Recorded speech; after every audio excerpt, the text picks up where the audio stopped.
தோல் அல்லாத காலணிகள் உற்பத்தியில் சத்தமே இல்லாமல் சாதித்து வருகிறது தமிழகம். உலக அளவில் காலணிகள் உற்பத்தியின் முக்கிய மையமாக இயங்கி வந்தது சீனா. 2016ஆம் ஆண்டு சர்வதேச அளவில் 72% காலணிகள் சீனாவில்தான் தயாரிக்கப்பட்டன. நைக், அடிடாஸ், பூமா, கிராக்ஸ், நியூ பேலன்ஸ் உள்ளிட்ட சர்வதேச நிறுவனங்கள் தங்களது காலணி உற்பத்திக்கு சீனாவையே சார்ந்திருந்தன.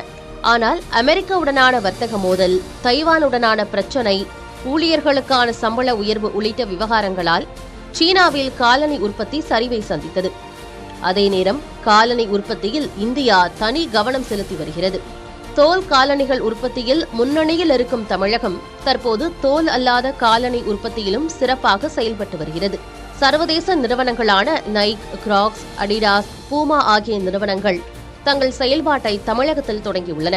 குறிப்பாக தைவானை தலைமையிடமாக கொண்ட ஹோன்ஃபு குழுமம், ஃபெங்டே, போச்சென், ஷூடவுன் உள்ளிட்ட நிறுவனங்கள் 1500 கோடி ரூபாயை முதலீடு செய்துள்ளதோடு 86,000 வேலை வாய்ப்புகளை தமிழகத்தில் உருவாக்கியுள்ளன.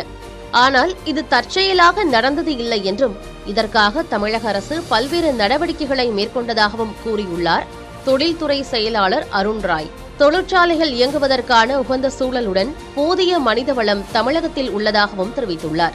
காலணி உற்பத்தி நிறுவனங்களுடன் ஒப்பந்தம் மேற்கொள்ள தமிழக அரசு தீவிரம் காட்டி வருவதாகவும் அருண் ராய் கூறியுள்ளார்.